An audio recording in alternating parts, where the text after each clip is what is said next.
Alors, bonjour à toutes, bonjour à tous. J'espère que vous allez très bien, que vous avez bien démarré la journée, que vous avez également bien passé le week-end.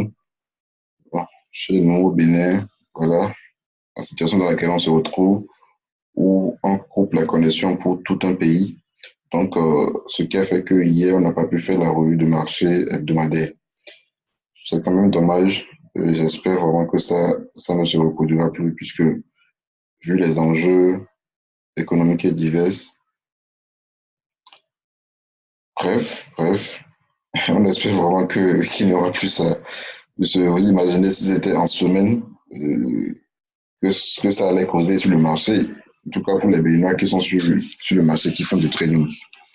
Alors bref, nous allons commencer comme d'habitude notre coup de money market avec le dollar.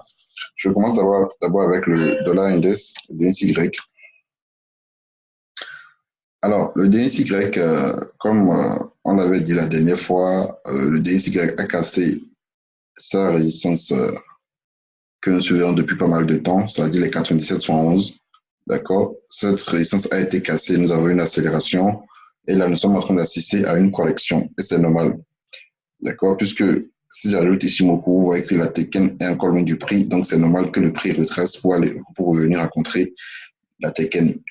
Donc là, même quand je pars en H4, vous voyez que la Kijun est à plat, donc c'est le soufflement du mouvement. Soit le prix revient tester la Kijun, d'accord, ou vous avez une petite dérive latérale, c'est-à-dire le prix fera du surplace pendant un moment. En tout cas, c'est le soufflement de cette hausse.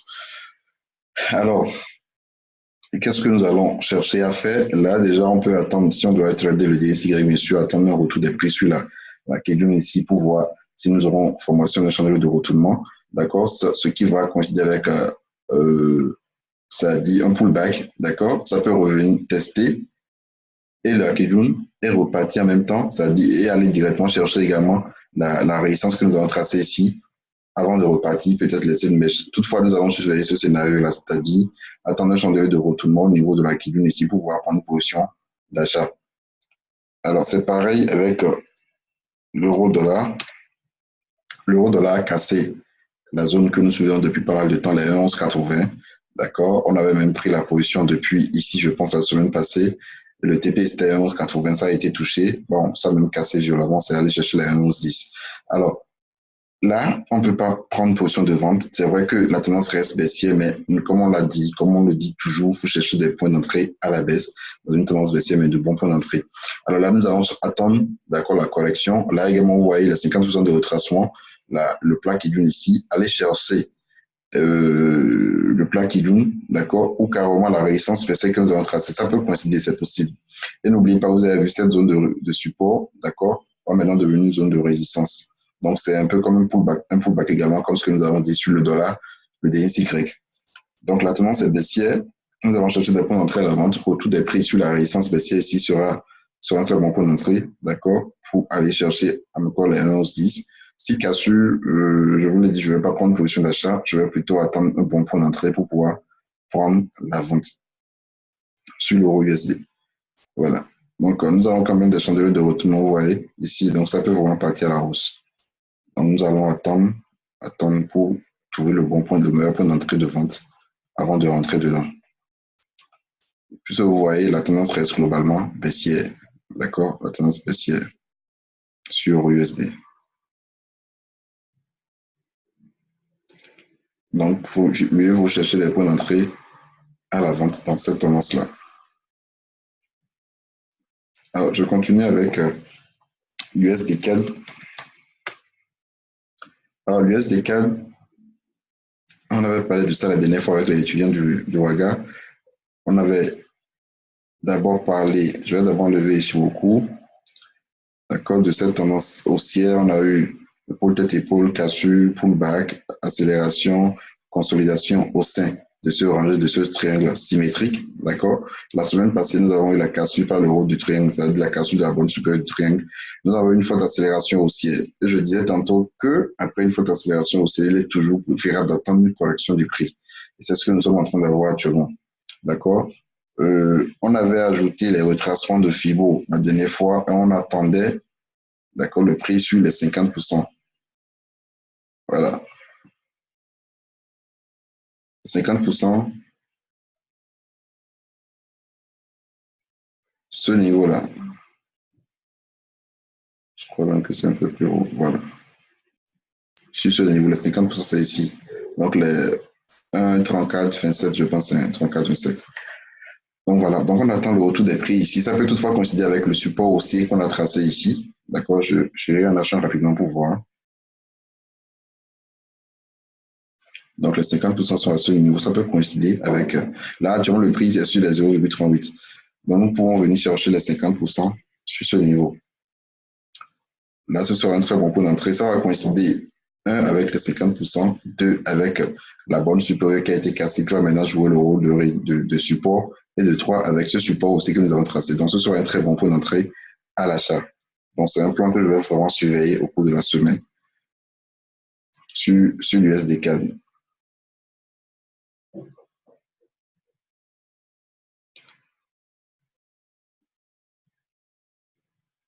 Voilà.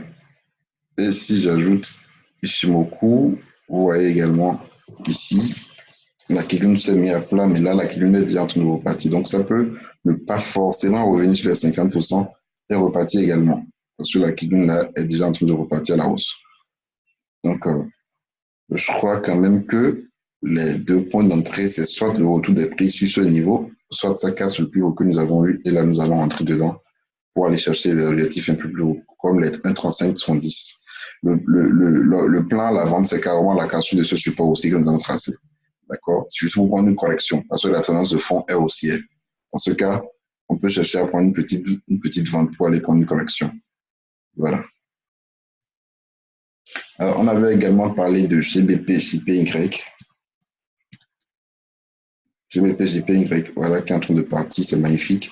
Nous avons pris la position à l'achat depuis ce niveau, puisque vous avez vu cette zone de support, ça revient, ça rebondit, ça rebondit, ça rebondit et ça rebondit. Donc, nous avons acheté depuis le vendredi passé, le TP1 c'est 144,82, le TP2 je crois que l'objectif final c'est la bonne supérieure de ce triangle descendant ici, d'accord, triangle descendant. Donc nous sommes en train de suivre cela. Nous sommes toujours en position, nous avons envoyé le signal le vendredi passé. Bon, pour celui qui n'avait pas encore vendu, les acheté du moins, je pense quand même qu'il est toujours possible, je vais voir. Je pense même que ce truc-là peut, voilà, en H1.